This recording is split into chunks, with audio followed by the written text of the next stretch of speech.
Bonjour, bonjour, bienvenue sur le plateau de Bâti-Journal TV. Nous sommes toujours au Forum Bois Construction et nous allons nous intéresser à une essence locale, le Douglas. Avec moi, deux architectes, Adrien Enoch, donc de l'agence Enoch et Bellux, ou Bellus et Enoch, je ne sais pas. Et à côté de moi, monsieur Guillaume Bellus, vous êtes aussi architecte et donc vous êtes tous les deux associés. Et vous allez nous présenter un projet que vous avez réalisé dernièrement à Paris, 20 logements sociaux, une crèche. Et particularité de ce projet, nous avons en façade un bardage en Douglas non traité. Donc, première question à vous, monsieur Bellus, comment présentez-nous un petit peu le projet? Alors, effectivement, c'est un projet qui est situé dans le 17e arrondissement de Paris, dans un secteur qui était relativement enclavé. C'est un secteur qui a fait l'objet d'un GPRU, le GPRU de la Porte Pouchet, avec pour enjeu notamment de désenclaver cette rue qui dessert notre bâtiment. Et donc en accompagnement de notre bâtiment a été réalisé un projet de jardin et une liaison piétonne entre la rue Rébière et le boulevard Bessières. Donc pour les Parisiens, ils connaissent un petit peu, mais l'idée c'était de redonner un peu de sens à cette rue, enfin d'essayer de retrouver un peu une entrée de ville. Oui, non, ce qu'il faut savoir, c'est que la rue, en fait, relie la porte de Clichy et la porte Pouchet, qui fait 600 mètres de long sur 25 mètres de large. Et à l'origine, on entrait d'un côté, on sortait de l'autre. Voilà. Et il n'y avait aucune connexion avec le tissu urbain du 17e. Les deux agences d'architecture qui avaient en charge le projet du GPRU ont imaginé de recalibrer la rue pour construire un ensemble de logements sous forme de chapelet le long du mur du cimetière des Batignolles.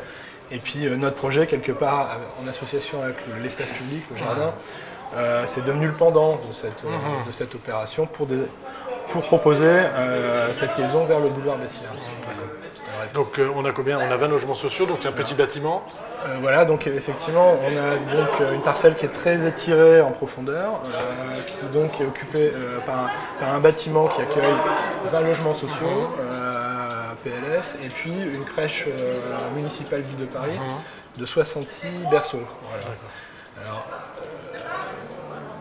on est dans un environnement comment? Minéral, haussmannien On est dans un environnement un peu hétéroclite qui est fait on va dire, de grands équipements qui ont été faits à des époques différentes. Donc, en fait, notre voisin, c'est un bâtiment en briques qui a été fait dans les années 20, qui est un bâtiment qui a une certaine force et qu'on a essayé, dans la conception du projet, de préserver de manière à ce qu'il reste, on va dire, présent sur le futur espace public qui est le jardin.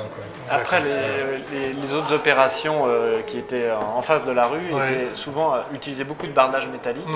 D'ailleurs, au moment du concours, nous, on avait une mixité bardage métallique et façade bois. Et le maître d'ouvrage est allé, à juste titre, lui a dit, justement, plutôt en contrepoint. Je préfère trancher un petit peu. Ça serait pas mal de pousser le curseur sur le bois. Il ne nous l'a pas dit comme ça, il nous a dit que c'était un peu batimat. On a compris le message. Qu'on avait trop de matériaux, voilà. Et du coup, on poussait plus vers une solution avec le bois.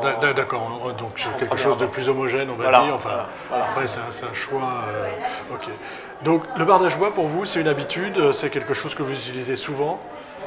Alors, juste pour terminer sur les caractéristiques de l'opération, c'est une opération qu'on a fait suivant un registre de construction mixte, où en fait on a utilisé le béton en ossature, puisqu'on est sur un R+6, avec, comme je le disais tout à l'heure, des imbrications d'entités, l'entité logement et l'entité crèche, le parking en sous-sol, donc c'était plus simple, on va dire, de le gérer en béton, notamment pour question de structure, mais aussi d'acoustique, de recoupement au feu, de stabilité au feu, et puis pour des questions, on va dire, environnementales, on a choisi d'habiller le bâtiment avec un mur manteau, donc en bois. Et à partir du moment où vous rentrez dans cette décision, se pose effectivement ensuite la question de la vêture. Donc mur manteau, c'est un mur manteau que vous venez... Alors, Il y a une autre spécificité de l'opération, je ne sais pas si je peux en parler. Mais très rapidement, c'est pas notre sujet, mais enfin c'est pas notre sujet, disons. C'est notre sujet, mais allez-y. Juste pour résumer très rapidement, en fait, Bouygues a fait des recherches sur le mur manteau et a souhaité intégrer le montage des murs manteaux dans la filière du gros œuvre. D'accord. Donc ce qui a supposé certaines adaptations. Voilà, c'est juste pour finir sur les spécificités du bâtiment et donc de revenir, on va dire, sur cette question de vêture. On est sur 2 projets qui sont des projets on va dire, à caractère sociaux et donc il fallait trouver une vêture qui était performante économiquement aussi. Durable. Il n'y a pas plus performant que le bois en vêture. Donc peut-être... non mais pour en revenir à votre question, de savoir comment est arrivée, on va dire, cette question du bois dans nos projets.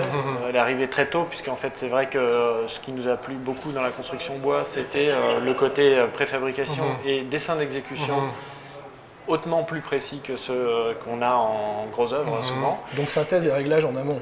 Voilà. Oui, c'est-à-dire qu'on peut travailler beaucoup davantage l'amont, on peut arriver sur le chantier pour uniquement assembler. Donc cet aspect un peu mécano nous plaisait bien, aller dans le sens de la vérité constructive qu'on voulait mettre en œuvre.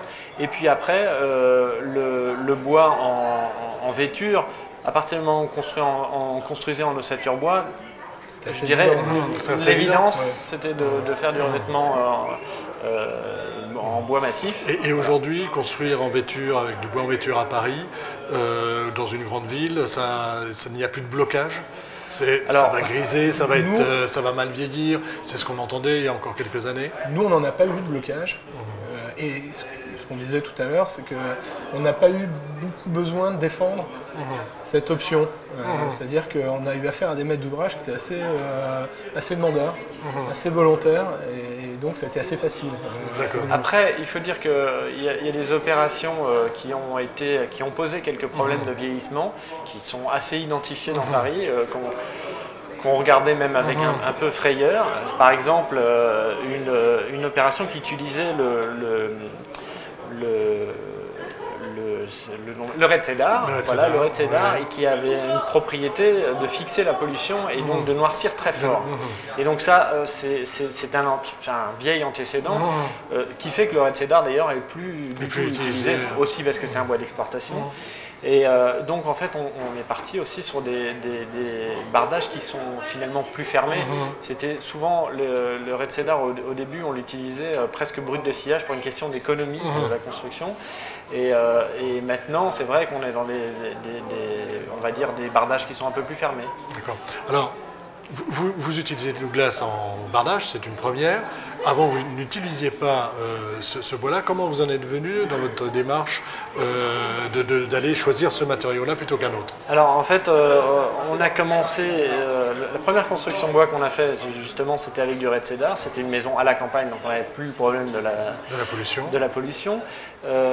Et puis après, on s'est assez longtemps focalisé sur le mélèze, avec la problématique du mélèze qui fait que si on veut un mélèze vraiment qui tient très bien dans le temps, souvent, et malheureusement, il peut venir de très loin, voire de Sibérie. Donc c'est des arbres qui mettent un temps à pousser considérable et qui du coup sont plus tellement dans, on va dire, dans le développement durable. Dans une démarche environnementale, ils ont un peu moins de place. Un peu moins de place. Et donc du coup, le côté essence locale que représente le Douglas est plutôt intéressant. Et en fait, on a été convaincu par une entreprise de construction bois, Cruard, on ne pourra pas la nommer, sur un projet qu'on a fait à la Villette, dans le parc de la Villette, et où on avait prescrit du mélèze et qui nous a proposé du Douglas purgé d'aubier, où on a vu finalement que l'aspect était quand même très semblable, et on a vu avec le temps que ce bardage vieillissait plutôt bien. Plutôt bien, et qu'il n'y avait pas de problème de pollution, de fixation de pollution. Voilà. Un bardage que vous ne traitez pas, hein, on est d'accord? Non, on ne traite pas. D'accord. Donc après, est-ce que c'est un bois qui se travaille comme un autre? Ou est-ce qu'il y a des petits trucs à connaître, à savoir, avec votre retour d'expérience? On va dire le retour d'expérience, c'est qu'on sait très bien que il faut protéger, enfin, faut avoir une attention particulière à tous les détails. Effectivement, bon, on sait très bien la garde à l'eau. Ce qu'on avait du mal à assumer d'ailleurs au début, nous, parce qu'une garde à l'eau de 20 cm pour un architecte, souvent, ça pose problème de ne pas redescendre la vêture. En fait. 15 pour le bardage. Oui. 20 c'est pour la structure. Ouais. Donc voilà, c'est toujours des choses qui sont pas toujours évidentes à intégrer, et en même temps le vocabulaire, on va dire, même dans une construction parisienne par exemple, le vocabulaire des bavettes en zinc qu'on avait utilisé pour un projet qu'on avait fait rue Polonceau notamment, avec des débords qui permettent de protéger les têtes de bardage, font que ça vieillit plutôt bien. Voilà. Après il y a des choses qu'on essaye d'éviter maintenant, effectivement c'est les entrées de solives directes dans la façade. Parce que ça qu'est-ce que ça crée comme ça problème? peut créer parfois des moustaches. Et alors après, un chantier, c'est une chose qu'il faut... mais il faut s'adapter au cours du chantier, parce qu'il y a toujours un moment où la pluie, les vents dominants font qu'on s'aperçoit qu'il y a un endroit où ça peut marquer au bout de 8 mois de chantier. Et là, il y a une petite action. Même souvent plus tôt. Ouais, même souvent plus tôt. Oui, ça vient assez vite en fait. Ça vient assez vite. En fait, on voit assez vite les défauts de conception, de mise en œuvre, on va dire. Parce que les traces viennent assez vite. Quoi. Donc, ce qui permet de corriger. Donc ça permet et puis après, on capitalise, parce que comme on a maintenant, on capitalise sur nos expériences pour parer, on va dire, prévenir ces problèmes. Donc l'intérêt du Douglas, dans ce cas-là, c'est quand même, bon, à la fois ses qualités, on va dire, propres de vieillissement, de bois sans traitement, mais aussi de produits locaux. Oui, alors quand on dit local, votre Douglas, il vient d'où? Vous savez Alors pour le bardage collé, celui qu'on a utilisé Oui, parce qu'il y a deux types de bardage sur le bâtiment. Sur le bâtiment, il y a deux types de bardage, effectivement. Il y a un bardage collé qui fait 20 cm de haut, donc on va dire un peu surdimensionné, mais le fait qu'il soit reconstitué, ça garantit sa stabilité quelque part. Alors celui-ci, c'est une provenance française, c'est une fabrication Cosilva, et puis l'autre bardage qui est en fait des tasseaux, c'est des tasseaux de 30 cm par 70, 30 mm par 70 mm, pardon, qui nous ont servi d'habillage, de remplissage de garde de corps. On sait que c'est une provenance locale, mais on ne sait pas exactement d'où elle vient. D'accord. Donc c'est quand même pour ça que vous choisissez à la base, au départ, aujourd'hui, oui. Après, c'est vrai que souvent, on sait que justement le Douglas vient en France beaucoup du Limousin, donc c'est quand même, on va dire, il y a un puits. Oui, il y a une forme de proximité. Alors le Douglas, c'est pas uniquement un bois qu'on va utiliser en bardage, c'est même pas sa première fonction, je crois. Est-ce que vous l'utilisez est-ce que vous avez d'autres expériences avec ce bois, et si oui, est-ce qu'elles sont concluantes? Ah oui, on a fait une autre opération qui est située dans le parc de la Légion d'honneur à Saint-Denis, dans laquelle tous les éléments de structure qui sont visibles, notamment les poteaux, sont en Douglas. Pourquoi avoir fait ce choix d'avoir ces poteaux visibles en Douglas à cause de son vieillissement, de sa patine? Alors ça, c'est une discussion qu'on avait avec notre bureau d'études qui s'appelle TKCA, Sylvain Rocher, qui nous disait que, de mémoire, c'était une bonne formule pour les questions effectivement de vieillissement. Voilà. L'appareil, il est laissé à l'état brut, il n'y a pas de traitement. Il est laissé à l'état brut. On a fait aussi, par exemple, dans le projet qu'on a présenté tout à l'heure, on a fait l'auvent qui protège la crèche, justement en charpente en Douglas, et qui est chevillé d'ailleurs. Voilà, si on peut aussi faire des assemblages qui sont bois-bois, c'est encore mieux. Vous allez faire des assemblages bois-bois. Donc on va arrêter là notre conférence à nous, et je vous remercie beaucoup d'avoir participé à cette petite conférence. Merci de nous avoir donné la parole. À bientôt. À bientôt.